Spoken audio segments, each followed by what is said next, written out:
Bob Zybach. It's Sunday, August 28th. I'm here with Cory Krauss, a longtime resident right on the edge of the Deer Creek fire near where it started. And Cory, I'd like to ask you a little bit about the land use history of the land behind us and how that affected what burned and what didn't burn. And second, what they did to suppress the fire here and what was effective and what was not effective. We've lived on this property, my family's lived on this property for 32 years, and basically what happened here was the fire came up through our fields, not only burning the fields but also came up into the large timber behind our property. The timber that's immediately behind our property had never had any thinning process done or any management done to it. A strip of timber directly behind it we did log about 2 years ago, and the fire, when it came through, it went through the underbrush, through the underlying trees in the area that hadn't been managed, and just went through there basically like wildfire. And in the area where it got back to where we'd done our thinning 2 years ago, there are several trees that are still green. They're still standing in that area because there's not the ladder fuels in that area. So where you logged, that was a thinning? Yeah. And the trees that lived are mature-sized trees? Yes. But it did protect some of those trees? Yes, it did. Did the fire pick up on the other side of the Yes, logging? it picked up on both sides of the logging, and after it burned through the underbrush, then it crowned and rolled back down the hill in the treetops, and that's the damage that you can currently see up here behind us. So these treetops were hit on the rebound. Yeah. It didn't just come up, and we were trying to figure that out. How did these trees right next to the grass crown so easily, but these trees here actually, it's on a rebound? Yeah, it was on a rebound. It came back down the hill. It came back down the hill treetop to treetop and just crowning that way. Uh-huh. Now, two things we talked about. One was the afternoon breeze that we got right now. Yeah. That channeled this fire and pushed it up over the hill, Uh-huh. and we figured that had to be kind of responsible for getting in the trees. And the other one we talked about suppression. The state had, or the county, or the fire department had people in here almost immediately. Yes, they actually the first on scene firefighters, besides Illinois Valley Rural Fire Protection District, was Oregon Department of Forestry. Oregon Department of Forestry rolled in here with first on scene with a brush truck and then with a structural protection truck, followed by IV fire with one of their structural trucks. And they initially I had 2 ODF firefighters here, and then I had a total of 5 ODF firefighters here when they got their structural truck up here. Didn't take them very long before they ran out of water, and then we went to our pool and set up porta pumps in the pool and siphoned out of the pool to help do the structural protection. Is that the same pool that the helicopters are using now? No, that's the pond down there. We have an actual swimming pool, in-ground swimming pool. Yeah. Okay. And we used a swimming pool right down here. And you can't really see it from here, but the fire did get close enough where it burned the 2 corners of the wall around the pool. Oh, we can see that corner, so that's right around the pool there. Yes, that's right. So the fire went right up to it. Yeah, the fire burned right up to it.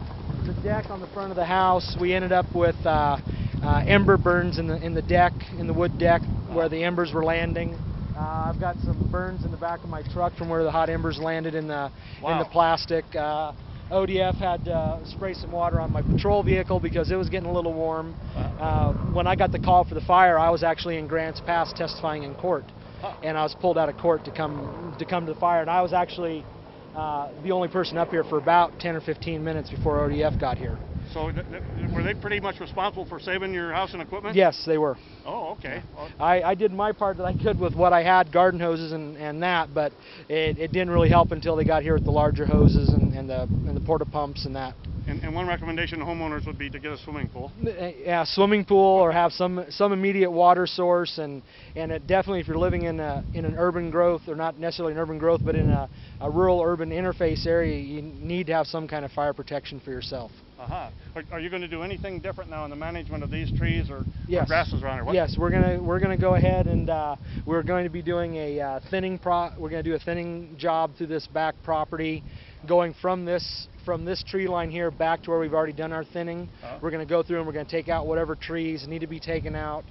We're going to thin it and then just let nature and God take it from there and bring back the grasses. And then we're going to try to keep the underlying fuel sources and ladder fuels out of it. How, are you going to do that by mowing or pasturage or burning or what? Probably by mowing and management that way. Okay, so mechanical maintenance. Yeah, mechanical maintenance. Okay, and then the remaining question, how much of this cutting line here has to do with suppression and how much has to do with the wind in your estimation? Because we got a burn line that's only about a tree length in there most of the way, and it's pretty darn nice and straight. They got that stopped for 5 days here. Yeah, as the burn was first going through here and starting to really go, ODF got one of their cats in here and was able to do a line right along underneath these power lines. Okay. And that's this fresh turned dirt you see here. It was from the cat. Okay. And was that effective? Yes, that was effective. Okay. That's you know a lot more about this area and this fire and this history than I do.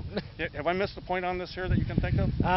Not really. We did. I can remember being a small child, about 8 years old or younger, and I can remember we did have a lightning strike fire up here on the back of our property before that we went through, and but it didn't burn down as close as this fire did. And we actually, when that fire happened, we'd put a road in the back to act as a fire break, but over the years that road became overgrown with brush also. And so that didn't, so that fire break, when we needed it, didn't come into effect. So that's where the maintenance question comes from. Now, got one more question. You were here when you were 8 or 9, and we're looking at, Josh is taking pictures of lots of ladder fuels right now, and those trees appear to me less than 20 years old. Yes. Okay, so we got a lot of conifers, volatile with needles, pitchy needles all the way to the ground, reaching right up into the crowns of those leaf trees. Yes. Okay, was that the condition that was there when you were here when you were a kid? Yes. I can remember watching those trees grow as I grew up here on the property. Do you have any idea why there wasn't a thicket like that before you moved here? No. And do you think that could have affected that lightning fire if that had been here? Actually, when we had the lightning fire, it probably wouldn't have, because they were very fast on.